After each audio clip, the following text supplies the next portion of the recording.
Ce programme est financé par les partenaires et les amis de Keith Butler Ministries. Aujourd'hui, sur Vita Foi.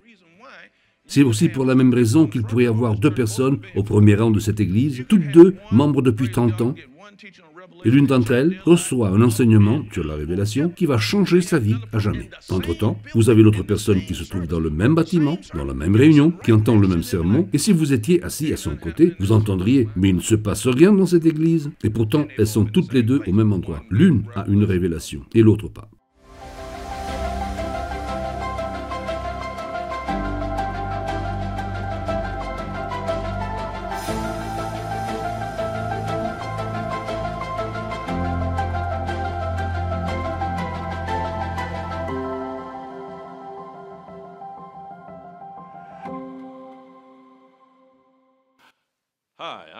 Je suis Keith Butler. Bienvenue à l'émission Vivre sa foi. Cette émission a pour thème recevoir la parole de Dieu d'une manière compréhensible afin de l'utiliser dans la vie quotidienne. Romains 1,16 dit que la parole de Dieu est la puissance de Dieu pour le salut de quiconque. Eh bien, allons à la parole et marchons dans la liberté au nom de Jésus.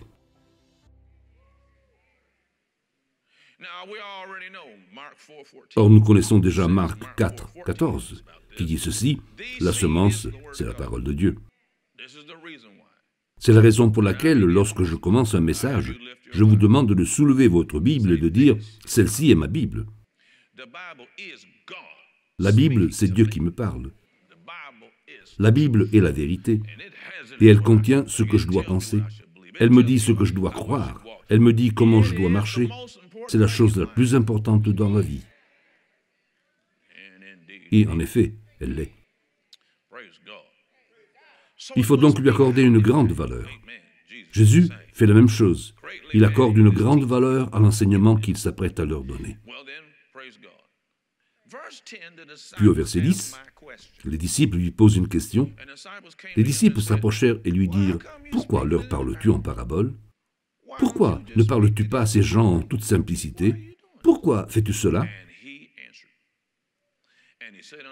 Il leur répondit, « Parce que c'est à cause de moi, et voici pourquoi.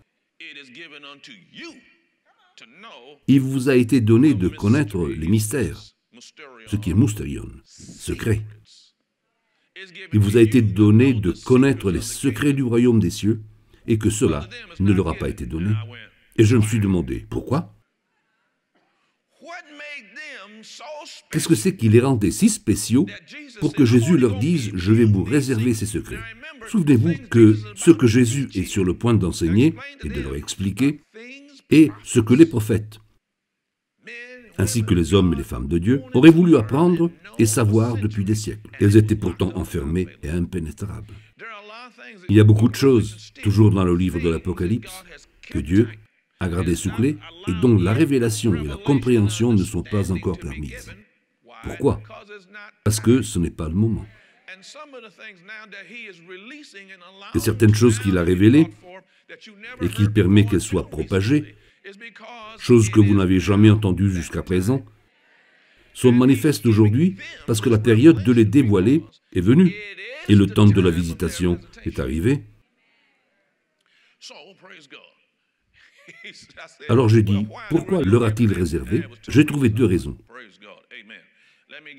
Je vous donne la raison numéro 1. Allez en Marc chapitre 10.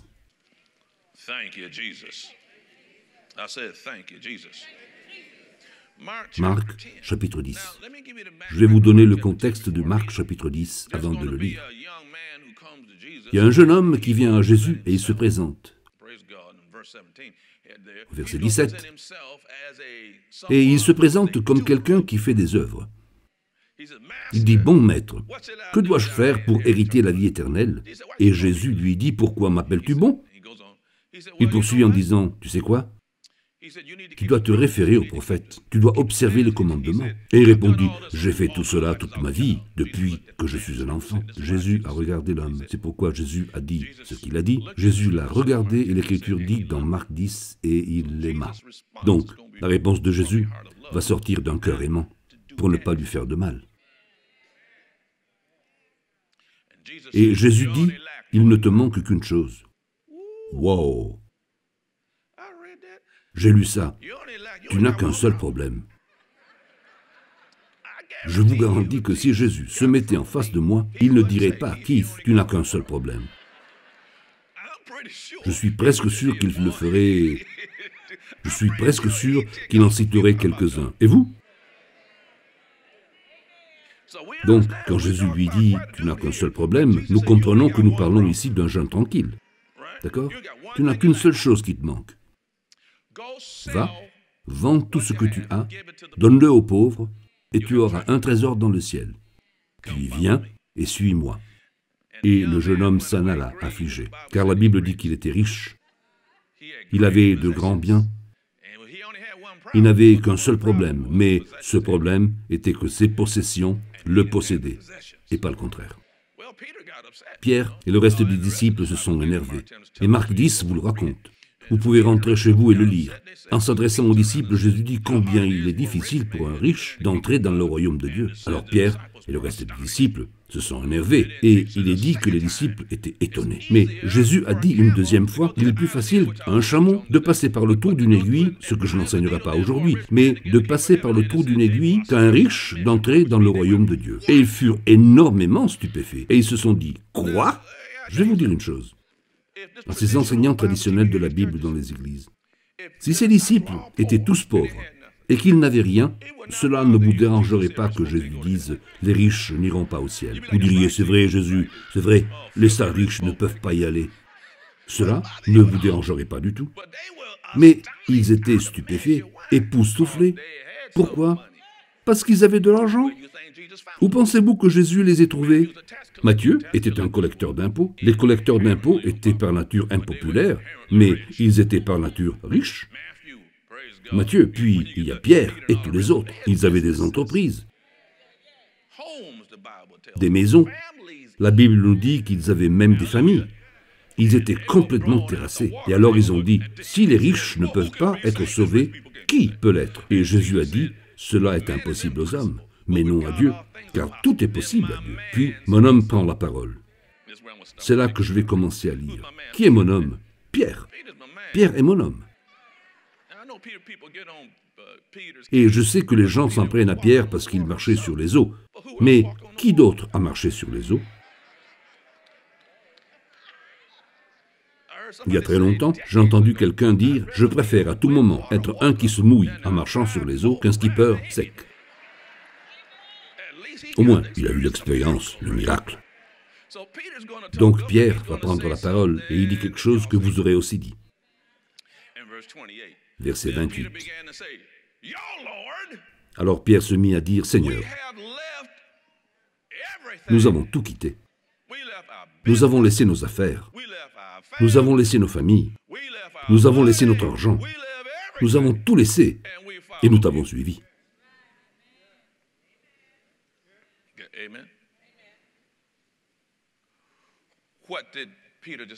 Que vient de nous dire Pierre?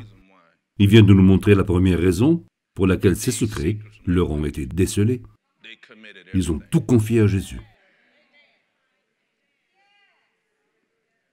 Ils ont tout confié à Jésus.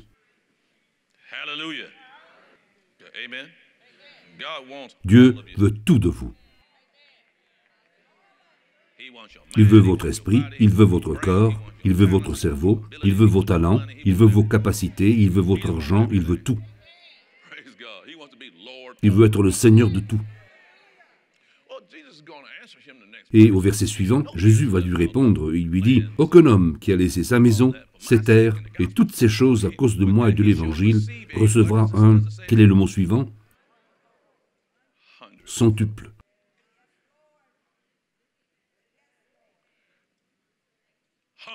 Centuple. Mais il y a aussi deux mots qui viennent avec des persécutions.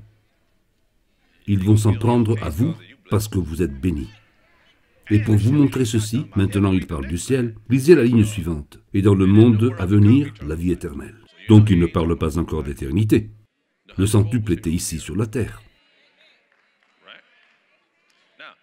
Retournez à Matthieu 13.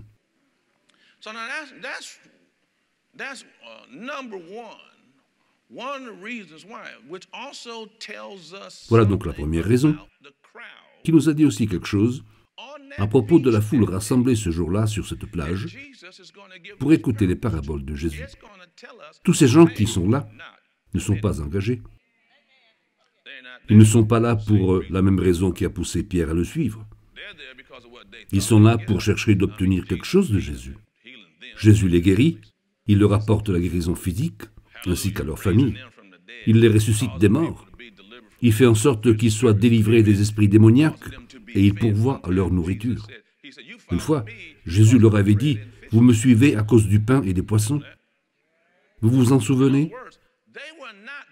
En d'autres termes, ces gens n'étaient pas là parce qu'ils voulaient entendre ces secrets. Ils étaient là dans l'attente de recevoir quelque chose. Aujourd'hui, il y a beaucoup de gens qui se comportent de la même façon. Certaines personnes donnent leur dîme avec une arrière-pensée. Ils se disent, « Ok, maintenant que j'ai donné ma dîme, où sont alors mes fenêtres de bénédiction venant du ciel ?» Remercions Dieu pour l'ouverture des fenêtres du ciel, mais cela ne devrait pas être la raison qui induit à apporter la dîme. Je vais peut-être avoir un amen de ce côté. C'est une question d'engagement personnel. Les dîmes et les offrandes en font partie. Donc, ces foules étaient là pour essayer de recevoir de lui tout ce qu'elles pouvaient, mais elles n'étaient pas là vraiment pour lui. Et nous en avons la preuve plus tard, quand cette même foule va se retourner contre lui et dire « Crucifie-le ». C'est exactement ainsi. Après avoir bien tiré profit de lui, tout à coup, il n'est plus bon. On peut se débarrasser de lui. Retournons à Matthieu 13.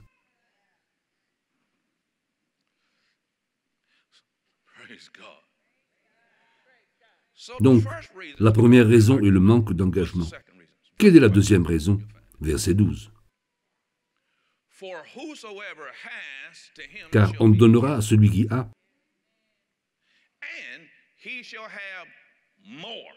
et il sera dans l'abondance.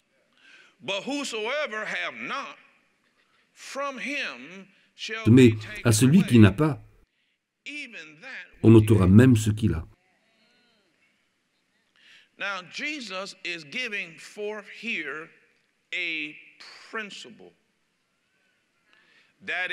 Ici, Jésus énonce un principe qui appartient au royaume de Dieu. Et cela sort bien de la bouche de Jésus. Que dit Hébreux 13, 8? Le chapitre 13 des Hébreux dit « Jésus-Christ est le même hier, aujourd'hui et éternellement. » En d'autres termes, ce principe s'applique encore aujourd'hui. Malachie 3,6 dit, c'est Dieu le Père qui dit, « Je suis Dieu et je ne change pas. » Aujourd'hui, nous n'aimons plus ce principe. Et cela parce que nous avons écouté les professeurs d'université, les informations télévisées, les médias, la famille. Nous sommes prêts à écouter tout le monde, sauf le porte-parole. Il a dit simplement, celui qui a obtient encore plus. Mais en règle générale, ce que nous entendons est, celui qui n'a pas a le droit de prendre de celui qui a, surtout des riches corrompus. Jésus a dit, si vous ne l'avez pas, il y a une raison pour laquelle vous ne l'avez pas. Et vous perdrez même ce que vous avez. Oh mon Dieu, c'est étrange à nos oreilles. Oh, aujourd'hui, ceci est tellement étrange, parce que nous avons écouté les professeurs d'université qui nous l'ont dit, nous avons écouté les partis politiques qui nous l'ont dit, nous avons écouté les blancs, les noirs, les jaunes, les rouges qui nous l'ont dit, nous avons écouté tous les autres qui nous l'ont dit. Et Jésus va le dire dans Luc 19, verset 26. Il va le dire plus d'une fois. Il va partager exactement le fond de sa pensée. Quand on parle de révélation, il faut savoir que plus nous avons la compréhension et la révélation de la parole, plus cette révélation grandit. La perte de la révélation nous fera perdre le peu que nous avons. Et donc, soit leur engagement leur permettait d'être en position de recevoir la révélation, soit, à cause de leur manque d'engagement, ils ne l'étaient pas.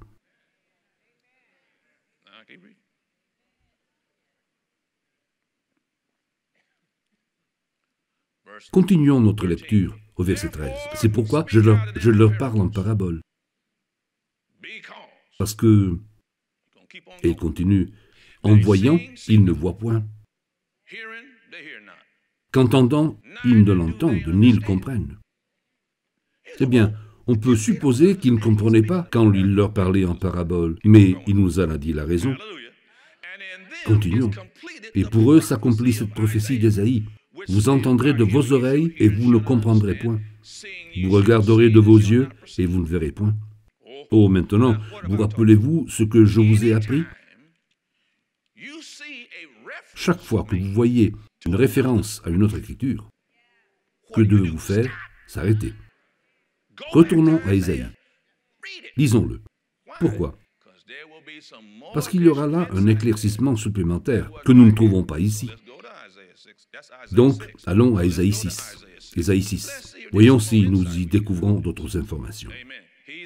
Nous allons trouver la réponse à la question « Pourquoi pas ?» Maintenant, vous allez dire « Tout cela est intéressant pour eux. Mais en quoi ceci me concerne? En tout. Ces gens n'avaient pas changé. C'est pour cette même raison qu'elles n'ont pas eu la révélation et n'ont pas eu le sounémi, la compréhension, ce qui signifie d'avoir la capacité de rassembler les choses et les considérer dans leur ensemble. C'est aussi pour la même raison qu'il pourrait y avoir deux personnes au premier rang de cette Église, toutes deux membres depuis 30 ans, et l'une d'entre elles reçoit un enseignement sur la révélation qui va changer sa vie à jamais. Entre-temps, vous avez l'autre personne qui se trouve dans le même bâtiment, dans la même réunion, qui entend le même sermon, et si vous étiez assis à son côté, vous entendriez « Mais il ne se passe rien dans cette Église !» Et pourtant, elles sont toutes les deux au même endroit. L'une a une révélation et l'autre pas. Donc, peu importe que vous soyez assis ici depuis 30 ans, ça ne veut pas dire que vous savez quelque chose. Ça veut juste dire que votre dos a pris la forme du siège sur lequel vous êtes assis. C'est tout. Maintenant, lisons Ésaïe chapitre 6. L'année de la mort du roi Osias. Pourquoi a-t-il fait référence à cela dans l'Ancien Testament? Parce qu'il n'avait pas les nouveaux appareils sophistiqués que nous avons. Il ne connaissait pas les calendriers et les autres choses que nous connaissons. Et ils ont donc identifié cette période de temps pendant le règne de ce roi. Donc, l'année de la mort du roi Osias, je vis, oh, soulignez, je vis. Je vis le Seigneur assis.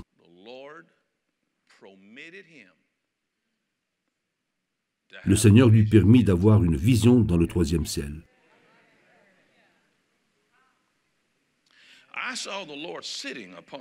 Je vis le Seigneur assis sur un trône très élevé, et les pans de sa robe remplissaient le temple. Quand je l'ai lu, des séraphins se tenaient au-dessus de lui. Il s'agit des anges, une classe d'anges. Ils avaient chacun 6 ailes, 2 dont ils se couvraient la face, 2 dont ils se couvraient les pieds, et 2 dont ils se servaient pour voler. Ils criaient l'un à l'autre et disaient « Saint, Saint, Saint est l'Éternel des armées. Toute la terre est pleine de sa gloire. » Les portes furent ébranlées dans leur fondement par la voix qui retentissait.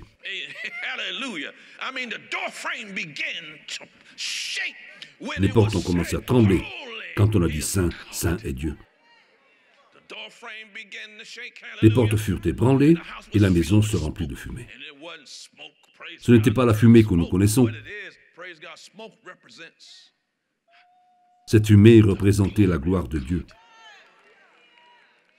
Le nuage, la fumée, remplissait le temple. Isaïe dit, alors je dis, malheur à moi. Je suis perdu, car je suis un homme dont les lèvres sont impures. J'habite au milieu d'un peuple dont les lèvres sont impures, et mes yeux ont vu le roi, l'Éternel des armées. Mais l'un des séraphins vola vers moi, tenant en la main une pierre ardente, qu'il avait prise sur l'autel avec des pincettes. Il en toucha ma bouche. Il y a beaucoup de bonnes choses ici, mais je vais plus loin.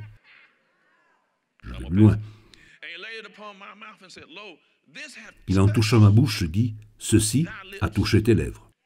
Ton iniquité est enlevée, et ton péché est expié. » J'entendis la voix du Seigneur disant, Qui enverrai-je?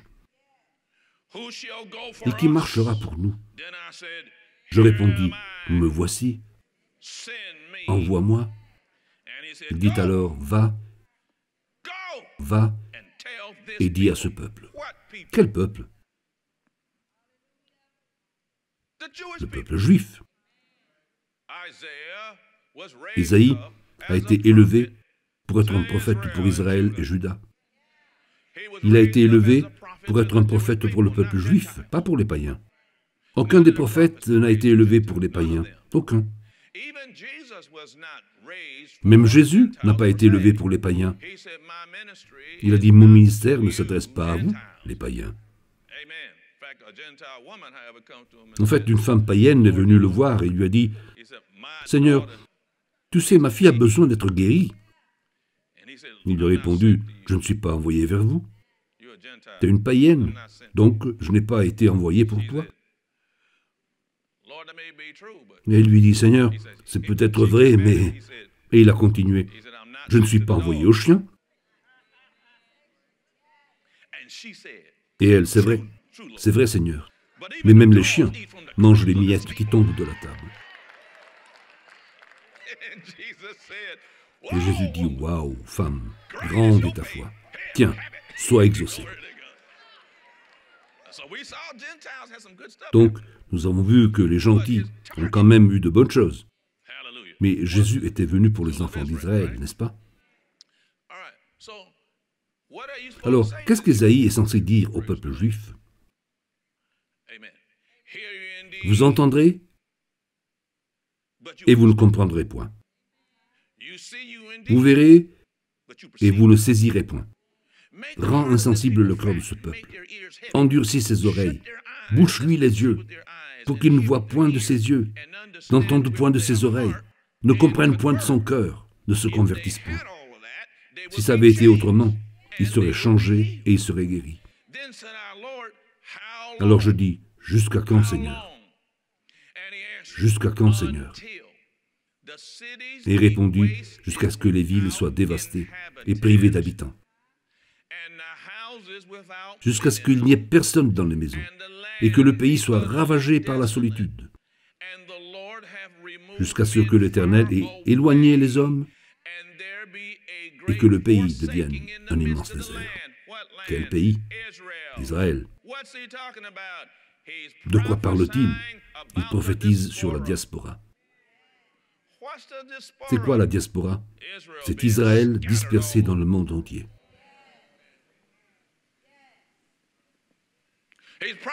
Il prophétise sur ce qui va leur arriver. Israël va être submergé. Cela appartient à l'histoire. Vous pouvez trouver cela à la bibliothèque. Israël a été dispersé dans le monde entier. Les Hébreux n'ont pas été dispersés seulement en Europe, mais ils sont allés partout, en Europe, en Afrique, en Asie, et ils se sont même retrouvés dans ce que nous appelons les Amériques.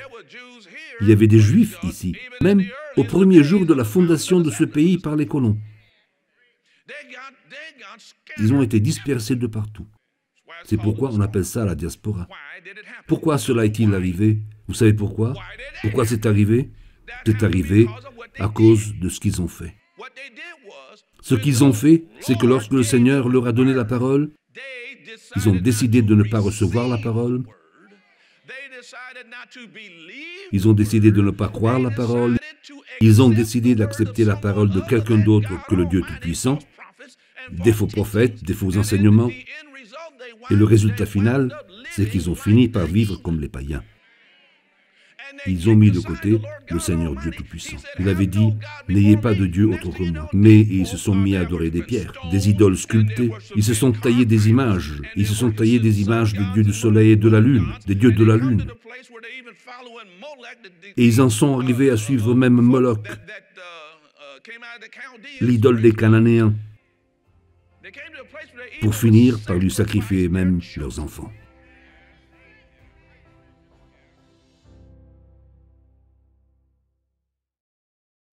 Vous avez besoin du Seigneur Jésus dans votre vie. Et vous dites, comment puis-je le recevoir? C'est très facile. La Bible dit, dans Romains 10, 9, Si tu confesses de ta bouche et tu crois dans ton cœur que Dieu l'a ressuscité des morts, tu seras sauvé. Dès maintenant, demande-lui de venir dans ta vie. Dis-lui que tu crois qu'il est vivant. Alors il va rentrer dans ta vie, te sauver, et tu ne seras plus jamais le même. Saviez-vous que, sans la foi, il est impossible de plaire à Dieu? La foi est plus qu'une attitude, c'est un style de vie. Les 5 éléments de la foi ne présentent pas la foi comme une doctrine, mais comme un mode de vie. Si vous ressentez que les problèmes assiègent vos pensées, volent votre paix, mais vous voulez vivre une vie victorieuse et plaire à Dieu dans tout ce que vous faites, ce livre est sûrement pour vous. Dès aujourd'hui, commandez votre copie des 5 éléments de la foi en langue française sur store.keithbutler.org. Désirez-vous grandir dans votre foi? Rejoignez-nous en ligne pour notre étude biblique hebdomadaire. Dieu compte sur le corps de Christ pour faire son œuvre sur la terre. Il a besoin que son peuple soit fort dans la foi et dans la compréhension de la Bible. Nous vous encourageons à saisir cette occasion pour construire votre foi et devenir la meilleure version de vous-même. Cette étude biblique hebdomadaire en ligne a lieu tous les mardis à 20h, heure de l'Europe centrale, jusqu'au 29 juin 2022. Pour plus d'informations et pour vous inscrire, visitez le site étudebiblique.kbm. Chaque session d'études bibliques en direct sera gérée par des enseignants dynamiques de la parole de Dieu. Nous vous fournirons, sans frais, des notes à télécharger, à suivre et à conserver. Nous voulons vous aider à grandir.